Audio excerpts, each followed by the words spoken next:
makarating kami ng maayos sa aming pagtutungan, Lord. At ingatan niyo rin po, Panginoon, ang aming mga kasalubong ng mga kapwa driver, na guide niyo po na makarating sa kanilang tamang landas at sa kanilang tamang pupuntahan.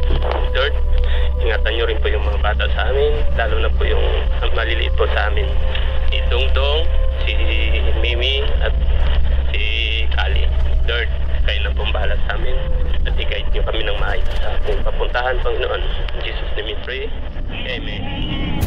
We need more than hopes and wishes for us to make it through the night.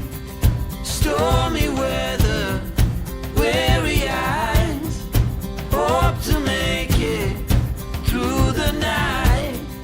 Before this night is over, I will guide you home.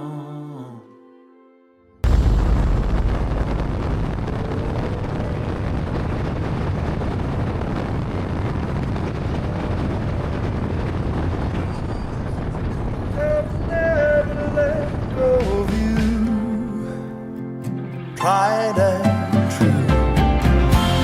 Oh, never let go of you.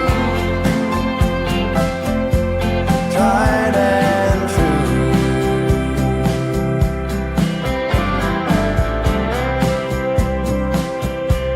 Tried and true.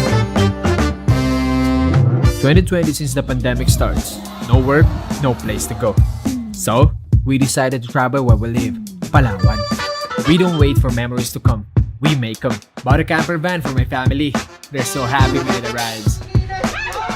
Tsaka para makaiwas na din sa mga biglaang bagyo habang nagka-camping, kagaya nito. Wasak na wasak! Sinetap ko na din pati pick up ko. Put a rooftop tent and a track bed storage para lahat ng rigs ready to go. Madalas sa mga biyahe namin wala talaga kaming destinasyon. Pero sa naman kami mapadpad, isa lang ang mahalaga. Ligtas ang bawat isa at masaya. This is Doming, Mafe, Joshua, Jeyo, Jadon, Astrid, Janice, at ako, Gio. We are Ong Fam. Be one of us.